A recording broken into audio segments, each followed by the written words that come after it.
Good evening students. Evans tries and O level के पहले part में हमने जाना कि जेम्स रॉड्रिक एवंस एक ऐसा कैदी जो ऑक्सफोर्ड की जेल के अधिकारियों के लिए सरदर्द बन चुका है, 3 बार जेल तोड़ के भाग चुका है और तीनों बार पकड़ा भी गया है। एक क्लेप्टोमेनियक यानी जिसको चोरी करने की बीमारी है और उसको संभालना एक रेपुटेशन का क्वेश्चन बन गया है ऑक्सफोर्ड प्रिजन के लोगों के लिए। अब मिस्टर जैक्सन जो जेलर है, मिस्टर स्टीफन्स जो उनके सहयोगी हैं और जेल के गवर्नर, ये तीनों इसकी निगरानी कर रहे हैं। ऐसे में एवंस पढ़ाई करने की सोचता है और 0 लेवल ओ लेवल यानी बेसिक लेवल जर्मन की पढ़ाई की एग्जाम देना चाहता है। सरकार की तरफ से एजुकेशन डिपार्टमेंट के सेक्रेटरी से बात की जाती है, एग्जाम की सुविधा अरेंज कर दी जाती है। सुबह का काउंटडाउन शुरू हो चुका है। उधर से जो इन्विजिलेटर है, सुपरवाइजर है, मिस्टर स्टुअर्ट मक्लेरी, वो अपने घर से निकल चुके हैं, रास्ते में है। इधर एवंस शेव कर चुका है और पेपर देने की तैयारी में है। सीटिंग अरेंजमेंट हो चुका है। कई और छोटी छोटी चीजें हमको पता चलती हैं कि कैसे एवंस के सेल के अंदर एक माइक्रोफोन लगाया गया है जिससे गवर्नर कॉन्स्टेंटली उसकी बातों को सुन सके। कैसे जैक्सन और एवंस के बीच में एक खट्टा मीठा सा रिश्ता है, क्योंकि जैक्सन ही वो अधिकारी है जिनके जेल से ये 3 बार भागा है। ठीक है, यहां तक हमने पढ़ाई की थी। आज सेकंड पार्ट शुरू होता है हमारा यहीं से।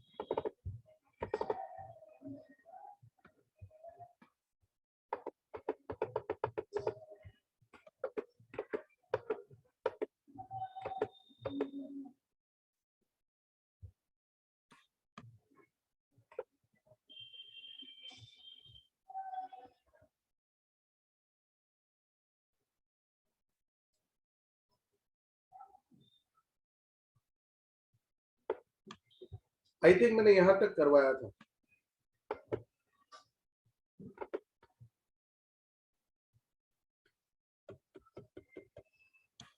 गुड लक सन। जब जैक्सन जो है वो गुड लक विश करके चला जाता है। Please correct me if I am wrong बेटा। Yes sir. यहां तक किया था ना हमने रजा? Yes sir. चलिए आगे बढ़ते हैं।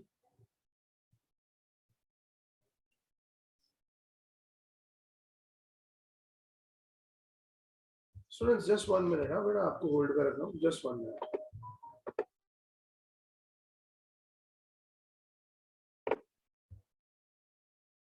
Students, Evans tries and O level के सेकंड पार्ट में आप सबका स्वागत है। चलिए, अभी तक की कहानी तो आप सबको पता ही है कि किस तरह से एवंस एक कैदी है जो जेल से 3 बार भाग चुका है। वो जर्मन लेवल की बेसिक एग्जाम देना चाहता है और जेल के अधिकारी उसके एग्जाम अरेंज करवा देते हैं। चलिए आगे की कहानी सुनते हैं। In the little lodge just inside the past prison's main gates, the Reverend Stuart McCleary signed his name neatly in the visitor's book and then walked side by side with a silent prison officer across the exercise yard to D wing, where he was greeted by Jackson. The wing's heavy outer door was unlocked and locked behind them. The heavy inner door the same, and McCleary was handed into Stephen's keeping. अब ये आप समझिए jail का structure कितना कठिन है, कितना कह सकते हो स्ट्रॉन्ग है कि पहले एक मेन गेट है, वहां से एंट्री लेनी है विजिटर बुक में साइन करके। फिर एक बड़ा सा यार्ड है जहां पे एक्सरसाइज की जाती है। उसके बाद मेन गेट के बाद अंदर एक दूसरा गेट और ये पहुंचते हैं डी विंग, जहां पे जैक्सन इनको हैंड ओवर करता है स्टीफन को। Get the razor murmured Jackson, Stephens nodded. Jackson जाते जाते भी स्टीफन को कह के जाता है कि जो रेजर का इस्तेमाल एवंस कर रहा था दाढ़ी बनाने के लिए, वो उसे ले रहे। Well keep your eyes skin clear, Stephens nodded again. जाते जाते जैक्सन फिर कहता है अपनी आंखें एकदम क्लियर रखना, कुछ मिस मत करना। And McCleary, his feet clenching upon the iron stairs, followed his new guide and finally stood before a cell door where Stephen opened the peephole and looked through. Stephen ने एक छोटे से whole के through झांका और देखने की कोशिश की। That's him, sir. Evans facing the door sat quietly at farther of the two tables. पीछे की तरफ, दूर की तरफ जो टेबल थी वहां पे बैठा था. His whole attention riveted to a textbook of elementary German grammar. Stephens took the key from its ring and the cell lock sprang back with a thudded metallic twang. ठक ठक ठक ठक ठक जैसी आवाज होती है, metallic आवाज, उसके थ्रू दरवाजा खुला. It was 9:10 a.m. when the governor switched on the receiver. सुबह के 9:10 गवर्नर ने रिसीवर ऑन किया ताकि वो उनकी बातें सुन सकें. He had instructed Jackson to tell Evans of the temporary little precaution that was only fair, as if Evans wouldn't spot it. उन्होंने जैक्सन को कहा कि भाई इसको बता देना हम तुझे सुन रहे हैं, जैसे कि एवंस को पता ही नहीं था. एवंस ने तो पहले ही बता दिया था जैक्सन को कि मेरे ऊपर तुम निगरानी रख रहे हो. But wasn't it all a bit theatrical? मतलब ये कुछ ज्यादा नहीं हो रहा था. एक कैदी जेल की ऐसी सुविधा तक कह सकते हो कड़क सुविधा सुरक्षा में भागेगा कैसे? School boyish almost. How on earth was Evans going to try anything on today?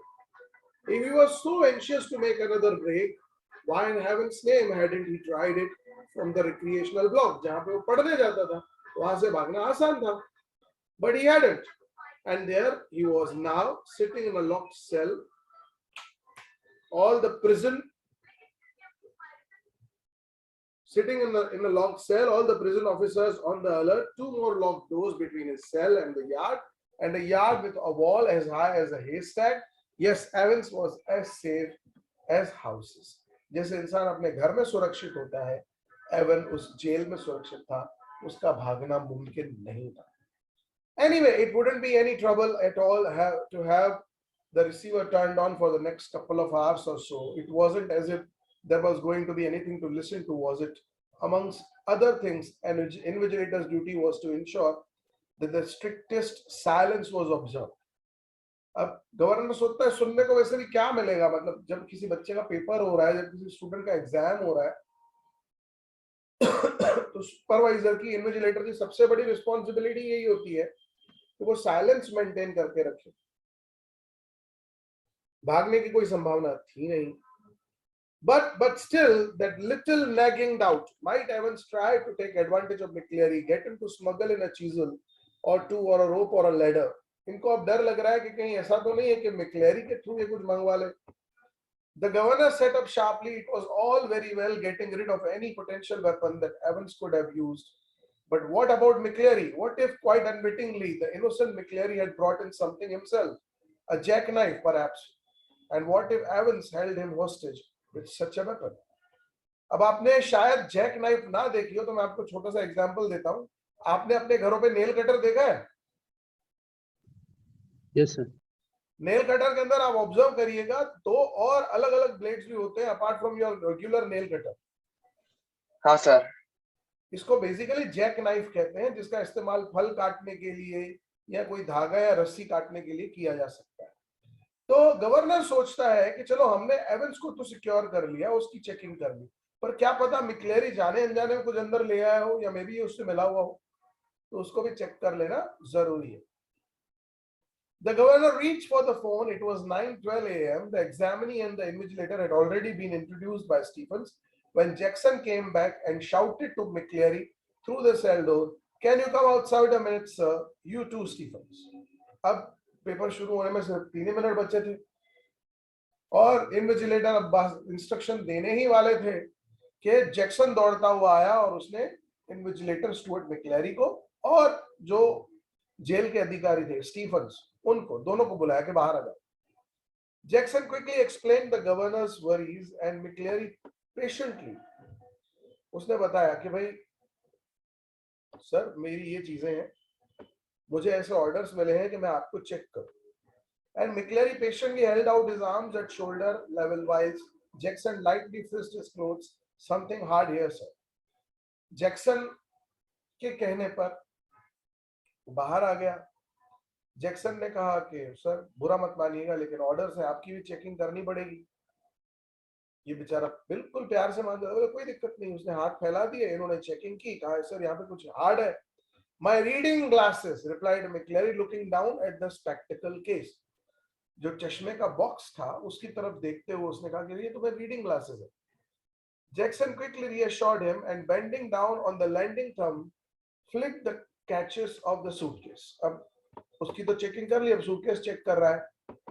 He picked up each envelope in turn, carefully passed his palms along their surfaces, and seemed satisfied. He riffled curiously through a few pages of holy literature and vaguely shook the church times. All right so far, but one of the objects in McClary's suitcase was puzzling him sore. अब अभी तक सब कुछ ठीक था, कोई ऐसी चीज नहीं थी जिसको देख के शक हो, डाउट हो कि कुछ गड़बड़ है, लेकिन अब एक छोटी सी चीज देखी जिसको लेके कुछ अजीब लगा. Do you mind telling me why you brought this, sir? अब ऐसा तो क्या ले आए थे Stuart मैक्लेरी? He held up a smallish semi-inflated rubber ring. आप सबने रबर के ट्यूब्स देखे होंगे जो साइकिल में यूज होते हैं, ऐसा ही एक ट्यूब छोटी साइज का, या आपने शायद स्विमिंग करते हुए ट्यूब्स का इस्तेमाल किया होगा कभी ना कभी. ये वैसा एक ट्यूब था. Such as a young child with a waist of about 12 inches might have struggled into. You thinking of going for a swim, sir? अब ये छोटा सा ट्यूब देखते हो, भी छोटा कैसा, किसी बच्चे की कमर अगर 12 इंच हो, मतलब बहुत छोटा बच्चा हो, वो इसका इस्तेमाल कर सकता है. और मस्ती करते हुए, मजाक करते हुए, एक सेंस ऑफ ह्यूमर के तौर पे जैक्सन पूछ लेता है कि सर क्या स्विमिंग जाने का प्लान है? McClary to amiable demeanor was slightly ruffled by this tasteless little peasant. अब अभी तक मिक्लेरी का जो बिहेवियर था, डिमीनर मतलब बर्ताव, बिहेवियर, वो अच्छा था, बहुत प्यार से बर्ताव कर रहा था, लेकिन इस मजाक से उनका मूड खराब हुआ. And he answered Jackson somewhat sorely, थोड़ा निराश या शायद गुस्से से कह सकते हैं. If you must know, I suffer from haemorrhoids and when I am sitting down for any length of time. आप में से कोई मुझे बता सकता है हेमोरॉइड्स क्या होता है?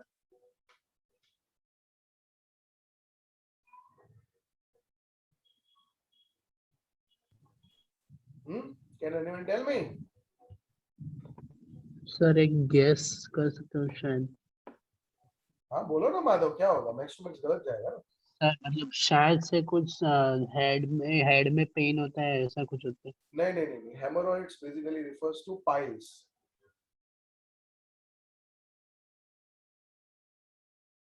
किसी इंसान को मस्सा यानी पाइल्स की तकलीफ हो ना बेटा, वो किसी भी हार्ड सरफेस पे नहीं बैठ सकता.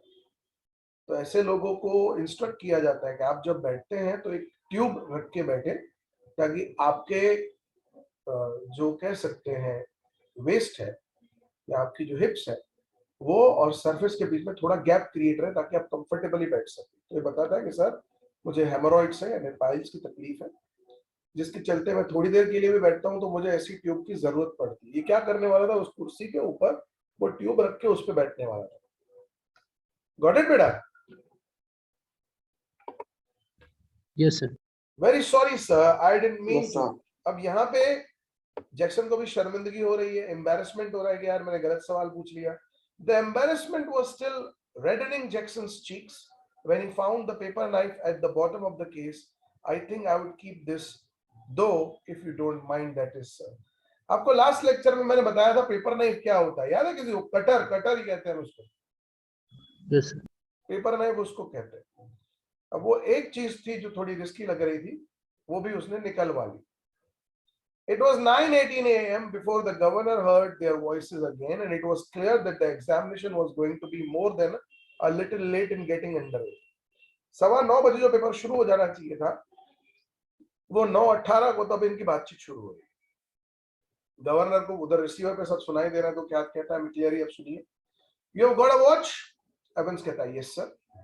I'll be telling you when to start and again when you have 5 minutes left. All right? मिक्लेरी फिर से कहते हैं भाई तुम्हें बताया जाएगा कि कब तुम्हारा पेपर शुरू होगा, और फिर तुम्हें जब बताया जाएगा तब तुम्हारा समय खत्म होने में 5 मिनट बचे.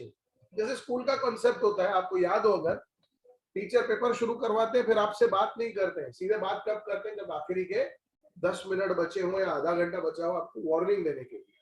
तो भाई सारी सप्लीमेंट्रीज को बांध लो, टाइप कर लो, वही जरूरी है बेटा. यहां तक किसी को कोई डाउट?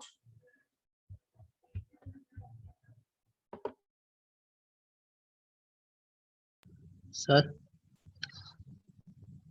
यस माधव. सर वो एक लाइन है, मैक्लेरी सीटर तो एमिएबल डिमीनर, उसका मतलब क्या हुआ? स्टिल हियर टू मतलब अभी तक का, डिमीनर मतलब बर्ताव, एटीट्यूड, जो अभी तक का बर्ताव था वो अच्छा था, लेकिन ऐसे खराब जोक के चलते मिक्लेरी का जो मूड था वो बिगड़ा। Okay, yes sir. अभी भी रीड कर लो, किसी को कोई डाउट हो तो पूछो। I am giving you 2 minutes time.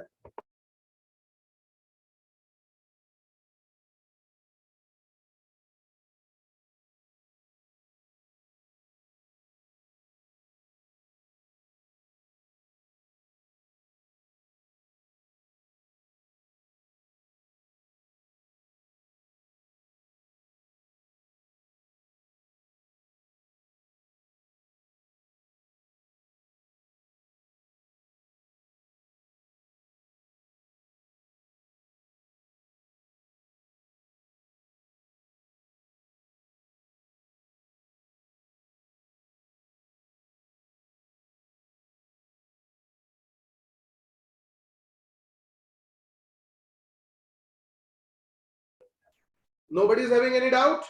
Shall we proceed? Yes sir. Yes, sir.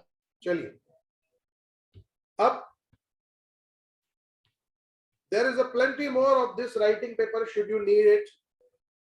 अब पेपर शुरू होते वक्त आपको अगर याद हो, आप सबने बोर्ड की एग्जाम तो दी हुई है, आपको कई सारी डिटेल्स भरवाई जाती है, जैसे आपका सेंटर कोड, आपका सीटिंग नंबर, फिर एक आपको याद है स्टिकर लगवाते थे, 10वीं में लगाया होगा आप सबने। Yes sir.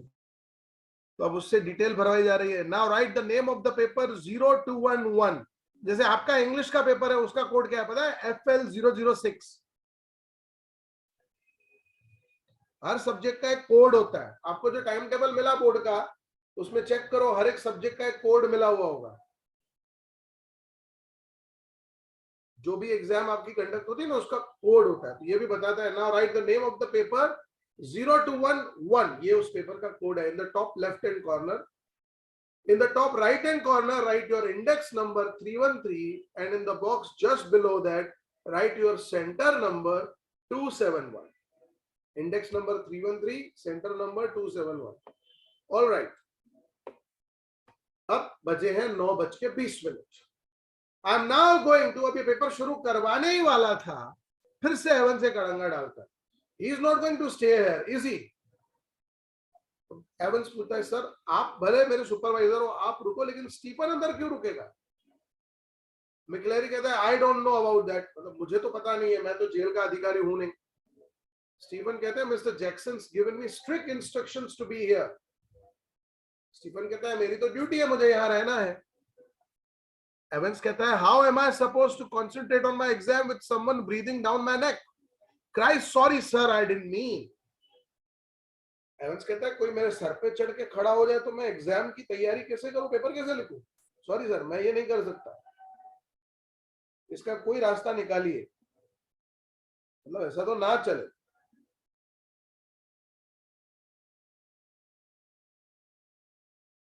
आगे सुनते हैं।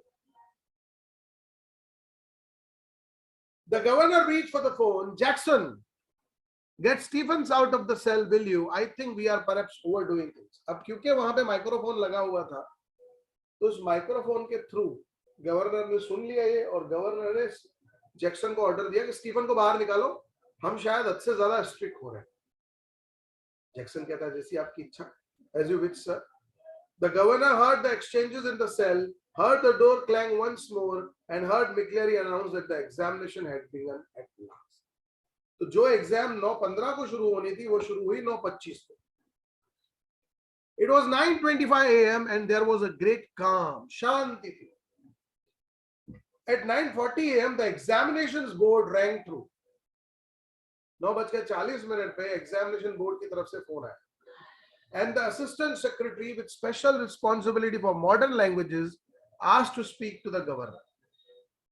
Assistant secretary for modern languages ने रिक्वेस्ट की कि भाई मुझे गवर्नर से बात करनी है। The examination had already started, no doubt.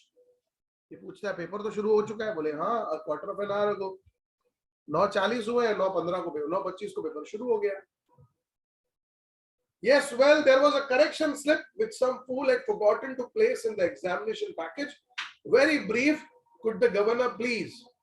अब एग्जामिनेशन सेक्रेटरी कहते हैं कि एक करेक्शन था पेपर के अंदर, वो किसी बेवकूफ की गलती के चलते अंदर रखना रह गया है, तो अगर गवर्नर चाहे तो हम वो छोटा सा करेक्शन करवा. Yes, of course, I'll put you straight through to Mr. Jackson. In dealing, hold the line in a minute. Line transfer की जाती है मिस्टर जैक्सन को, क्योंकि वो वहीं थे. Was this the sort of thing governor had feared? अब again governor को चिंता हो रही है कि कहीं ये तो कोई चाल नहीं है. Was the phone call a fake? क्या एक फेक फोन कॉल था? Some signal, कोई निशानी, some secret message, but he could check on that immediately. He dialed the number of the examination board, but heard only the staccato bleeps of a line engaged. अब तरीका क्या था? उस जमाने में कॉलर आईडी तो थी नहीं. एक तरीका था कि उस नंबर पे डायल करो, वो नंबर अगर बिजी आया मतलब वो कहीं ना किसी से बात कर रहा है. और उस जमाने में टेलीफोनिक कॉन्वर्सेशंस इतने होते नहीं थे, और वैसे भी एजुकेशन डिपार्टमेंट को कौन फोन करेगा. सो इन्होंने फोन डायल किया, नंबर बिजी आया. आगे सुनते.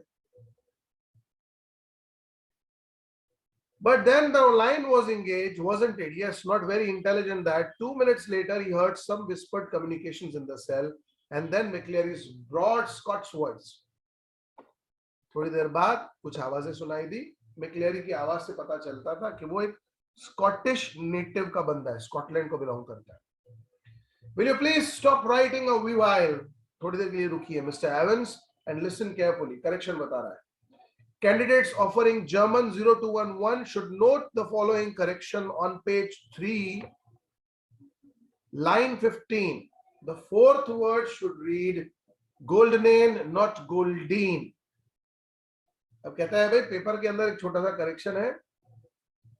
Third page, 15th line, fourth word गोल्डनेन की को पढ़ना है गोल्डनेन, और गोल्डीन नहीं पढ़ना है. And the whole phrase will therefore read Zum Goldenen Loven, not Zum Goldin Loven. I will repeat that.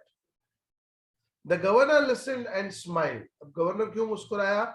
He had taken German in the 6th form himself, and he remembered all about the agreements of adjectives, and so did McCleary by the sound of the things. For the minister's pronunciation was most impressive, but what about Evans? He probably didn't know what an adjective was. अब यहाँ पे क्या हुआ, जब बात बताई गई, correction क्या है वो बताया गया, तो गवर्नर रिलैक्स हो गया. क्यों रिलैक्स हो गया? क्योंकि वो खुद जर्मन भाषा जानता था. जब वो 6th क्लास में था तब उसने जर्मन सीखी थी, उसे पता था कि एक एडजेक्टिव क्या होता है.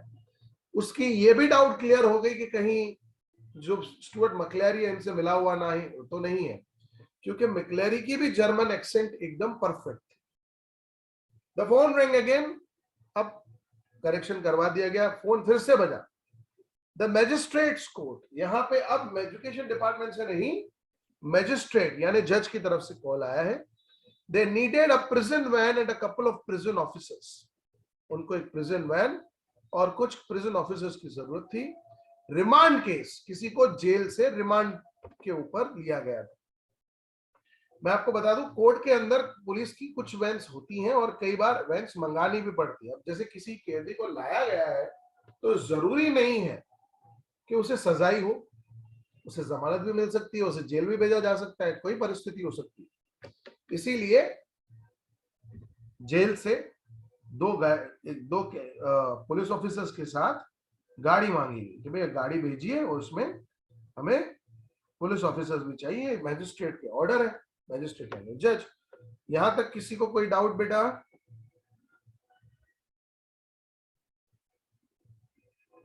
सर. हाँ बेटा. सर रिमांड केस क्या होता है? जब किसी कैदी के ऊपर सरकार को, कोर्ट को, जुडिशरी को डाउट है कि वो कुछ छुपा रहा है, उसकी तहकीकात करनी है, उससे क्वेश्चनिंग करनी है, या फिर किसी कारणवश लगता है कि कोई कैदी अगर जेल से बाहर रहा तो वो सबूतों को मिटा सकता है, तो ऐसी परिस्थिति में उनको रिमांड पर लिया जाता है इंटरोगेशन के लिए. वो रिमांड 2 दिन की भी हो सकती है, 1 हफ्ते की भी हो सकती है, 2 हफ्तों की भी हो सकती है, 3 हफ्तों की भी हो सकती है। आपको अगर याद हो, सेलिब्रिटी केस था आर्यन खान का, ड्रग्स केस में उसे अरेस्ट किया गया था और कोर्ट ने उसकी 15 दिन की रिमांड दी थी। यानी 15 दिन तक वो बच्चा घर नहीं जाएगा, वो जेल में रहेगा, पुलिस कस्टडी में रहेगा, जहां पे पुलिस उससे पूछताछ करेगी। क्लियर बेटा? Yes sir. And within 2 minutes, the governor was wondering whether that could be a hoax. He told himself not to be so silly. His imagination was beginning to run riot. वो अपने आप को कहता है तुम बहुत ज्यादा सोच रहे हो यार, ऐसा कुछ नहीं है, भागेगा नहीं. Evans, for the first quarter of an hour, Stephens had dutifully peered through the peephole at intervals of 1 minute or so, and after that, every 2 minutes at 10:45 a.m., everything was still all right as he looked through the peephole once more. It took 4 or 5 seconds, no more. What was the point? It was always more or less the same.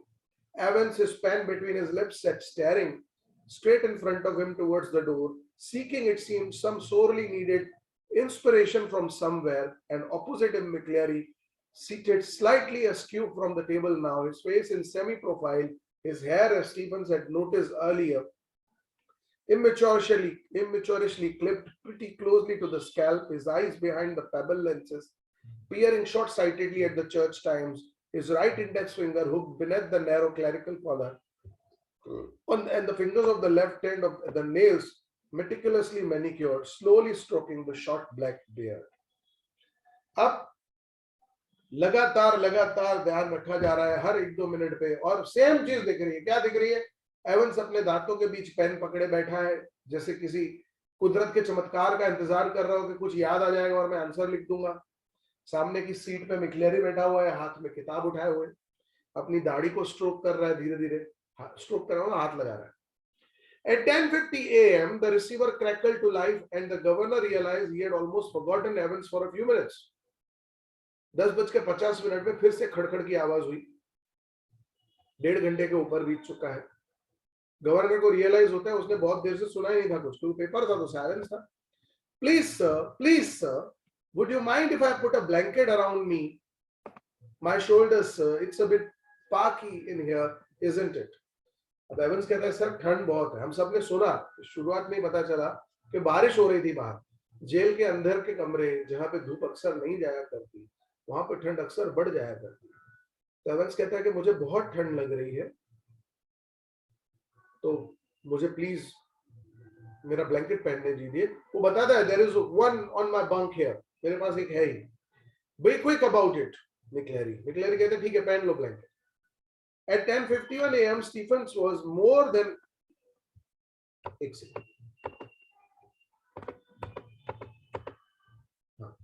At 10:50 a.m. ये हो गया 10:51. At 10:51 a.m., Stephen was more than a little surprised to see a grey regulation blanket wrapped around Evans' shoulders, and he frowned slightly and looked at the examinee more closely. But Evans, the pen still between his teeth, was staring just as vacantly as before, blankly beneath a blanket. Should Stephen report the slight irregularity, anything at all fishy? Hadn't Jackson said he looked through the peephole once again, and even as he did so, Evans pulled the dirty blanket more closely to himself.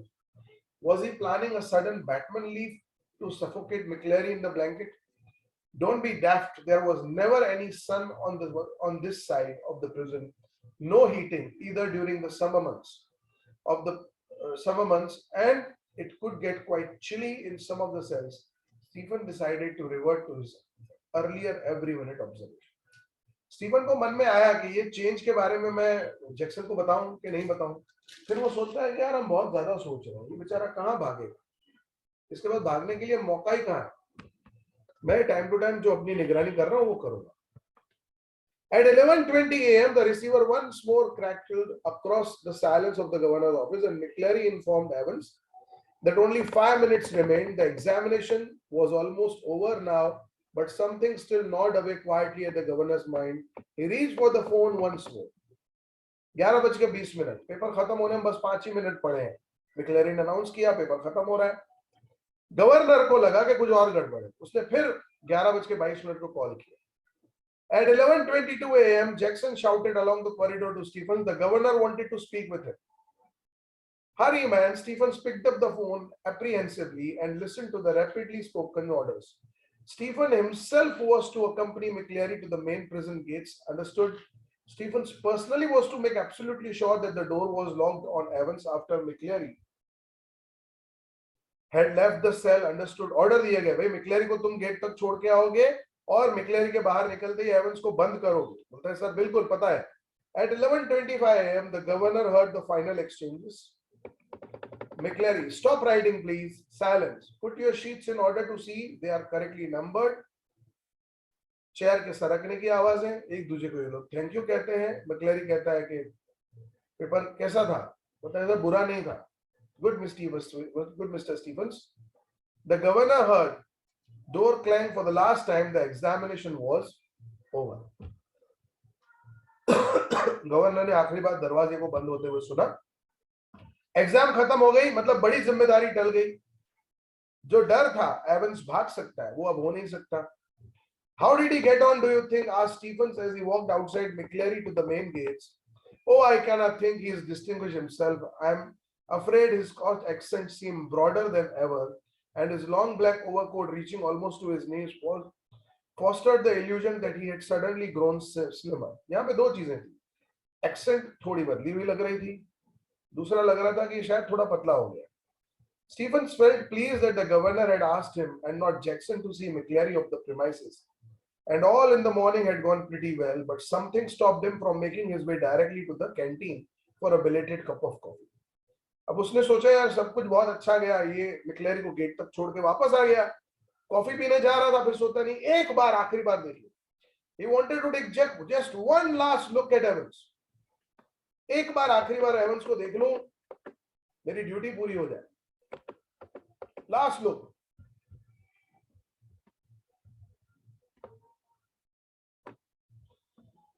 It was like a program he had seen on TV about a woman who could never really convince herself that she had locked front door while she is going to bed. जैसे कई बार हमको होता है, हम गाड़ी को lock कर देते हैं, फिर भी एक बार चेक करने जाते हैं. घर को लॉक करते हैं, चेक करने जाते हैं, तो भी चेक करने जाता है. Often she would, ये एक औरत का एग्जांपल दे रहा है कि जब औरत 12-15 बार रात को उठती थी और दरवाजा चेक करती थी. Re-entered D-wing, made his way along the Evans cell and opened the peephole once more. Oh no, Christ no! There sprawled back in Evans' chair was a man. For a semi-second, Stephen thought it must be Evans, a grey regulation blanket slipping from his shoulders, the front of his closely cropped, irregularly tucked hair awash with fierce red blood, which had dripped already through the small black beard and was even now spreading horribly over the white clerical collar and down into the black clerical pant. भाई साहब, Evans शायद भाग गया. कहानी इसी Cliff finger पे छोड़ते हैं. थर्ड पार्ट में आपको बताएंगे कि आगे क्या होता है. मिलते हैं आपसे अगले लेक्चर में. Bye everyone. Bye sir.